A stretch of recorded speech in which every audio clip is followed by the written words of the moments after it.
नमस्कार। आँखीझ्यालमा तपाईलाई हार्दिक स्वागत छ। आज हामी घरायसी ऊर्जा र वायु प्रदूषण सम्बन्धी एक विशेष भिडियो सामग्री र इच्छा कामनासम्मको यात्रा संस्मरण प्रस्तुत गर्नेछौँ। काठमाडौँ उपत्यकाको वायु प्रदूषणका कारणहरू मध्येको एक हो दाउरा बालेर खाना पकाउने चलन। विशेष गरी यस्तो चलन ग्रामीण भेगतिर पाइन्छ। स्वच्छ ऊर्जाको प्रयोग यो समस्याको समाधान हो। विश्व स्वास्थ्य संगठनको सहयोग र क्लिन इनर्जी नेपालसँगको सहकार्यमा अर्बान हेल्थ इनिसिएटिभका लागि तयार पारिएको यो विशेष भिडियो सामग्री।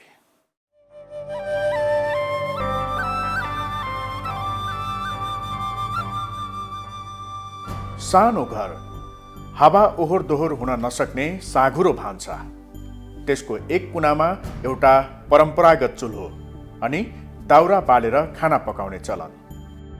एउटै चुल्होमा पालो गरी गरी दाल, भात, तरकारी र अन्य खानेकुरा पकाउनु पर्ने हुँदा लामो समय भान्सामै खट्नुपर्ने बाध्यता अनि इन्धनका रूपमा दाउरा पनि धेरै जोहो गर्नुपर्ने अवस्था।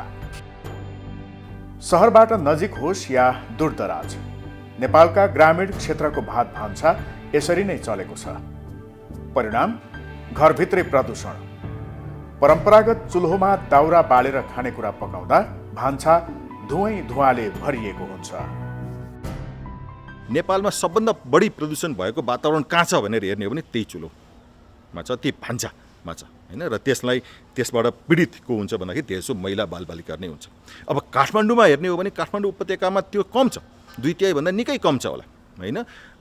5% हुनसक्छ। यसो अहिले डेटाहरू हेर्दाखेरि 5-10% जस्तो देखिन्छ काठमाडौँ उपत्यकामा। तर त्यसले पनि धुवा निकै फालिरहेको हुन्छ र त्यो फेरि चाहिँ घरभित्र पनि त्यसले प्रदूषण गर्छ र घर बाहिर पनि प्रदूषण गर्छ। यसले विशेष गरी भात भान्सा गर्ने महिला र बालबालिकाको स्वास्थ्यमा गम्भीर असर पुर्याइरहेको छ। भान्साको धुवाको प्रत्यक्ष सम्पर्क धूम्रपान जस्तै प्राणघातक हुन्छ।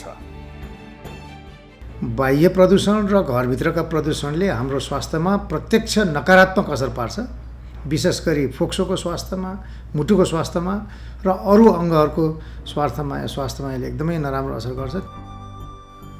परम्परागत ऊर्जाको प्रयोगबाट हुने प्रदूषण स्वास्थ्यका लागि घातक हुन्छ। घरभित्र तथा बाह्य वायु प्रदूषणका कारण मानव स्वास्थ्यमा विभिन्न प्रभावहरू पर्दछन्। टाउको दुख्ने, थकान तथा आलस्यता महसुस हुने, सुस्तीपना, चिन्ता, मानसिक तनाव हुने, स्नायु प्रणालीमा क्षति हुने, छाला चिलाउने र जलन महसुस हुने, कम तौल, सुस्त मनस्थिति, मृत बच्चा जन्मने सम्भावना हुने, आँखा, नाक, घाँटी चिलाउनुका साथै सुन्निने समस्या आउने, ब्लड प्रेसर, हृदयघात हुने, झड्का लाग्ने, श्वास प्रश्वास सम्बन्धी रोग बढ्ने, श्वास फेर्न गाह्रो हुने, निमोनिया, दम, दीर्घखोकी, क्षयरोग, फोक्सोको क्यान्सरको सम्भावना बढाउने, मृगौलामा क्षति पुग्ने। ग्लोबल एयर 2020 का अनुसार संसारमा अहिले पनि 49%ले सोलिड बायोग्यास फ्युल अर्थात् दाउरा, गुइठा जस्ता इन्धन बाल्छन्। नेपालमा 2/3 घरमा धुवा आउने इन्धनको प्रयोग हुन्छ, जसका कारण यहाँ प्रतिवर्ष 21,600 मानिसको मृत्यु भइरहेको छ। ऊर्जा मन्त्रालय 2020 का अनुसार हामी कहाँ परम्परागत ऊर्जा 68.7%, व्यावसायिक ऊर्जा 28.1% र नवीकरणीय ऊर्जा 3.2% घरधुरीले प्रयोग गर्छन्। वायु प्रदूषण भन्ने बित्तिकै सामान्यतः सडकमा गुड्ने सवारी साधन र उद्योग धन्दाले फ्याल्ने धुवालाई केन्द्रमा राखिन्छ। तर भान्सामा दाउरा बाल्दा निस्कने धुवा घरभित्र र बाहिरका लागि समेत प्रदूषणको कारण हो। काठमाडौँ उपत्यकाको सहरी क्षेत्रमा एलपीजी ग्यास र केही मात्रामा विद्युतीय चुल्होको प्रयोग भइरहे पनि ग्रामीण क्षेत्रमा अझै दाउरा बाल्ने चलन पाइन्छ।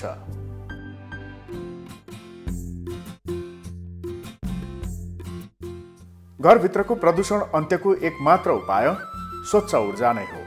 अर्थात् खाना बनाउँदा यस्ता ऊर्जाको प्रयोग गर्नु पर्यो जुन प्रयोग गर्दा धुवा आउँदैन। सुधारिएको चुल्हो, विद्युतीय चुल्हो, व्यावसायिक ऊर्जाको प्रयोग आदि यसका उदाहरण हुन्। सुधारिएको चुल्होको प्रयोग गर्दा ऊर्जाको खपत कम हुन्छ, धुवाँ कम आउँछ र खाना पनि छिटो पाक्छ। काठमाडौँ उपत्यकाको हकमा चाहिँ विद्युतीय चुल्हो सबैभन्दा उत्तम हुन्छ। एलपीजी ग्यास जस्ता व्यावसायिक ऊर्जाको प्रयोग पनि केही हदसम्म वातावरणीय र विशेष गरी आर्थिक रूपमा समेत अनुपयुक्त छ। यसको आयात हुँदा देशले ठूलो आर्थिक भार बेहोर्नुपर्छ। अर्कोतिर विद्युतीय ऊर्जाको तुलनामा व्यक्ति परिवारलाई पनि यो केही महँगो पर्न जान्छ। विद्युतीय चुल्होको भने धेरै फाइदा छन्। स्वदेशी बिजुलीबाट चल्ने, धुवाँजन्य रोग नलाग्ने, भान्सा र भाँडा दुवै सफा रहने, चुल्होबाट आगो फैलने डर नहुने, अन्य इन्धनभन्दा सस्तो, पकाउन सजिलो र सुरक्षित, भान्सा सफा र आधुनिक देखिने र यसको प्रयोग गर्न पनि सजिलो छ।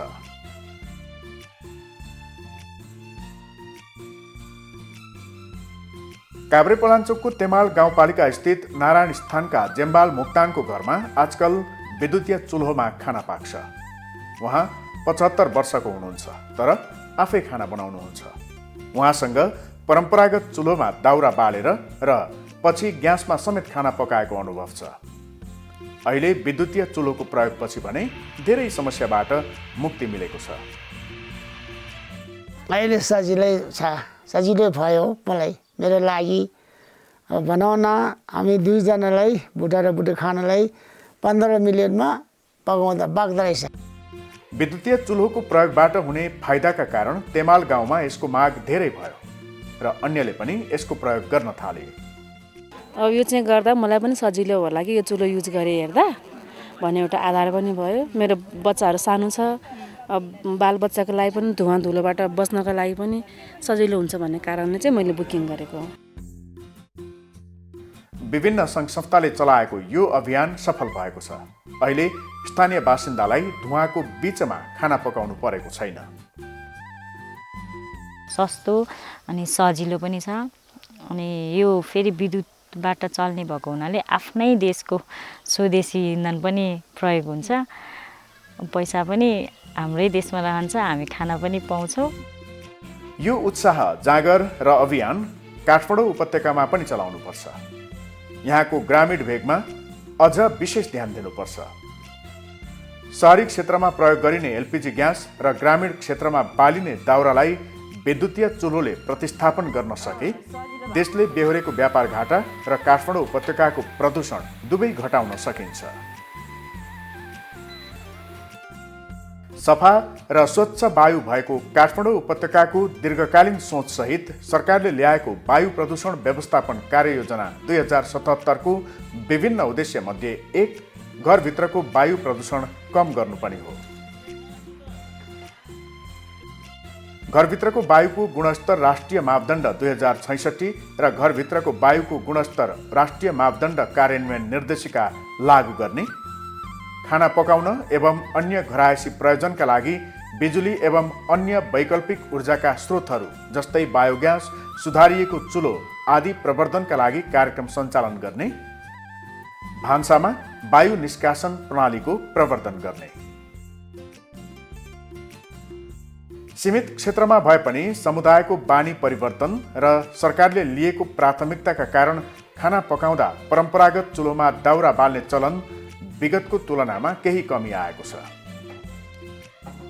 10 वर्ष अघिसम्म पनि करिब 80% घरधुरीमा परम्परागत रूपमा दाउरा बालिन्थ्यो, तर अहिले यसमा कमी आएको छ। यो सकारात्मक सङ्केत हो। गर्न भने धेरै बाँकी छ। ऊर्जा मन्त्रालय 2020 अनुसार सन् 2019 मा नेपालमा 87.5% घरधुरीमा विद्युत पहुँच पुगेको थियो। सन् 2030 सम्ममा यो 99% पुर्याउने लक्ष्य छ। दाउरा बाल्ने घरधुरीको 62.5% लाई 30% मा झार्ने लक्ष्य छ। अनि एलपीजी ग्यासको 22.5% लाई 39% मा पुर्याई यसलाई यही सीमित राख्ने लक्ष्य छ। बाँकी ऊर्जाका लागि विद्युत लगायत सफा ऊर्जालाई प्राथमिकता दिइनेछ। समुदायले गरेका राम्रा अभ्यास, कार्ययोजनासहित सरकारले लिएका लक्ष्य प्राप्तिका लागि कार्यान्वयन पक्षमा तीव्रता दिनु अहिलेको आवश्यकता हो। काठमाडौँ उपत्यकाको ग्रामीण क्षेत्रमा दाउरा बाल्ने चलनको अन्त्य गर्न सके यहाँको प्रदूषण घटाउन सकिन्छ। यसबाट विश्व स्वास्थ्य सङ्गठनले तोकेको वायु प्रदूषण मापदण्ड कायम गर्न सहयोग पुग्छ।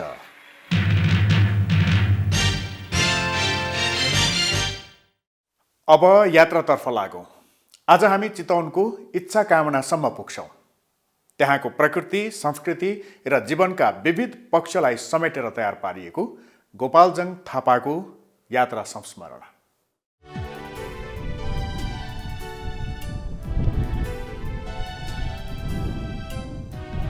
आकाशमा घुमिरहने बादल जमिनभन्दा तल देख्न पाउनु सौभाग्यको कुरा हो। हामीलाई पनि यस्तै सुन्दर दृश्य निहाल्ने संयोग जुर्यो 2077 साल पुष 14 गति चितवनको इच्छा कामना गाउँपालिका वडा नम्बर 3 धाप पुगेपछि। यो शानदार दृश्यले हामीलाई आनन्दित बनायो। त्रिशुली नदीमाथि फैलिएको मनै लोभ्याउने यस्तो दृश्य धापबाट हिउँदको समयमा बिहानी पख देख्न सकिन्छ। बादलको दृश्य हेरिसकेपछि हामी नजिकैको धाप गाउँ पुग्यौं। धाप प्राकृतिक सुन्दरताले निकै रमणीय ठाउँ रहेछ।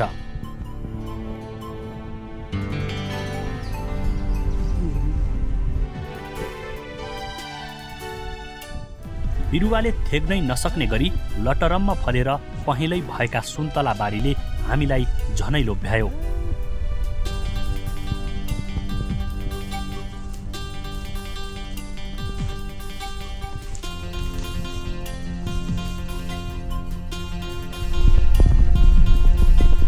यो हेर्नु न, यो कस्तो राम्रो सुन्तला फलेको छ, तपाईँहरूले देख्न सक्नुहुन्छ। यो ठाउँ निकै लोभलाग्दो छ। पर्यटकीय दृष्टिकोणले पनि एकदमै सम्भावना बोकेको ठाउँ हो। यहाँ सुन्तला यस्तो फलेको छ कि अब यहाँ तपाईँहरू आउनुभयो भने हेरेको हेरे हुनुहुनेछ। हामी सुन्तला बारीमा पस्यौं अनि धित मरुन्जेलसम्म सुन्तला फलेको दृश्य निहाल्यौं।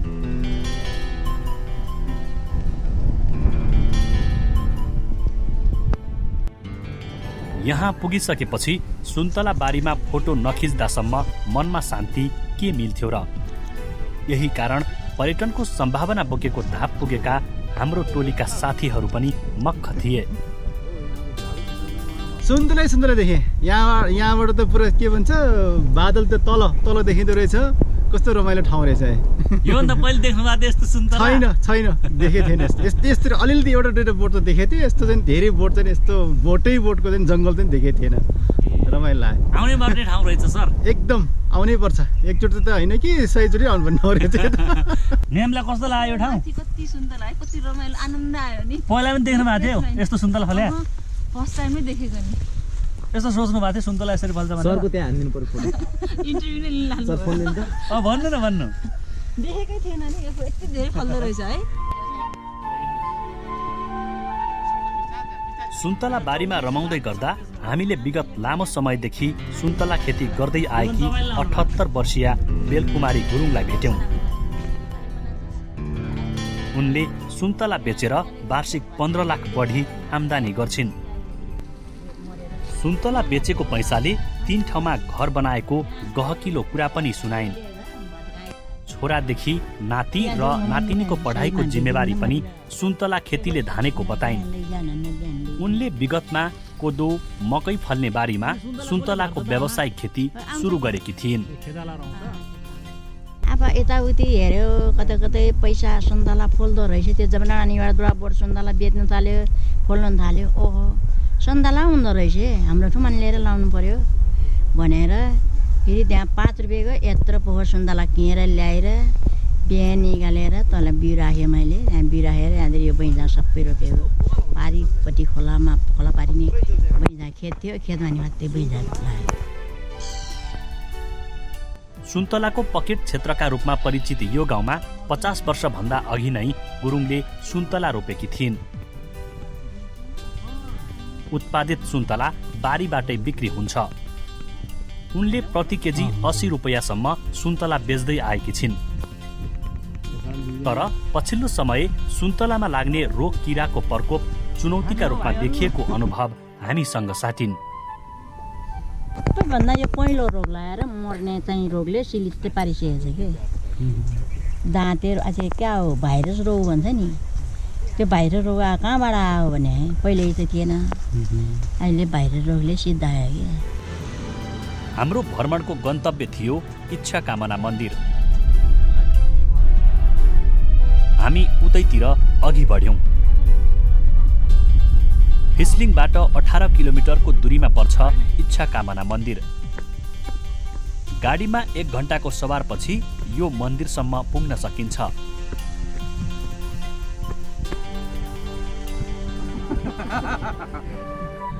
इच्छा कामना यहाँको धार्मिक तथा पर्यटकीय क्षेत्र हो।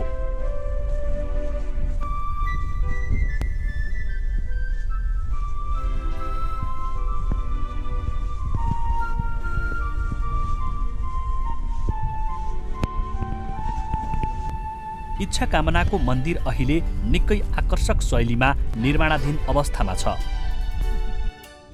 चितवनको इच्छा कामना गाउँपालिका वडा नम्बर 5 मा अवस्थित यो मन्दिरमा दर्शन गर्नाले मनोकांक्षा पूरा हुने जनविश्वास गरिन्छ। इच्छा कामना आउँदाखेरि चाहिँ एउटा यहाँको जनविश्वास, यो चितवनको इच्छा कामना उता गोर्खाको चाहिँ मनोकामना होइन, गोर्खाको मनोकामना जस्तै चितवनको इच्छा कामना पनि एकदमै फेमस हो। अहिले चाहिँ एकदमै यो चाहिँ पपुलर हुँदै गएको छ र यहाँ इच्छा कामना आइसकेपछि मान्छेको इच्छाहरू चाहिँ इच्छा कामना माईले पुरा गर्छिन् भन्ने विश्वास छ। अनि मनोकामना माईको 7 वटा बहिनीहरूमध्ये इच्छा कामना माइली बहिनी भन्ने जनविश्वास रहेको छ।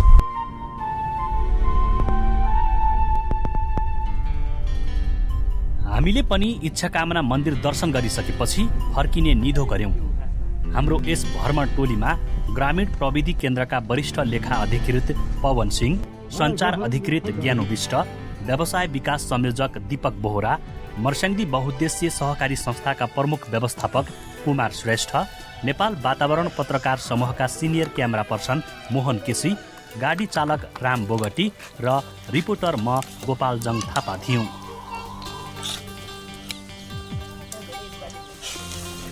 इच्छा कामना मन्दिर तपाईहरू आउनुभयो भने यहाँबाट विभिन्न हिमालको दृश्य अनि सुन्दर हरियाली वातावरण, त्यति मात्र होइन, इच्छा कामना मन्दिर वरपरको दृश्य पनि निकै रमाइलो छ। यहाँ पुगिसकेपछि खाना खाने, यहाँ बास बस्ने ठाउँ पनि रहेको छ भने खानाको लागि हामीले चिन्ता लिनु पर्दैन।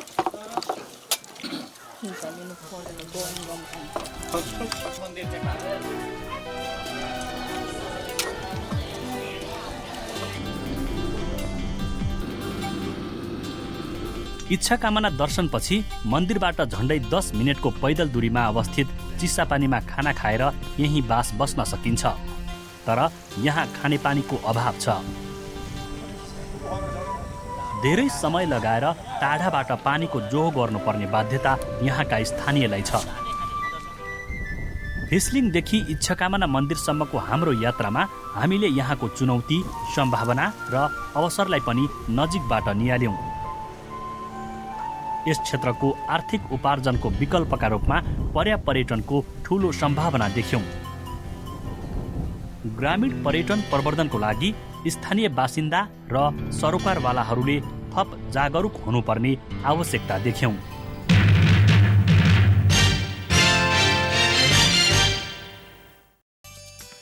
आँखीझ्याल फेसबुक र युट्युबमा पनि हेर्न सकिन्छ। हाकाहाकीonline.com मा आँखीझ्याल हेरी त्यसै मार्फत सुझाव र प्रतिक्रिया पठाउन सकिन्छ। वातावरण र दिगो विकास सम्बन्धी विविध विषयबारे जानकारी दिन हाकाहाकी एप डाउनलोड गर्न सक्नुहुन्छ। हस्त आजको आँखीझ्याल यति नै। अर्को साता यही समयमा समसामयिक विषय लिएर हामी फेरि आउनेछौँ। नमस्कार।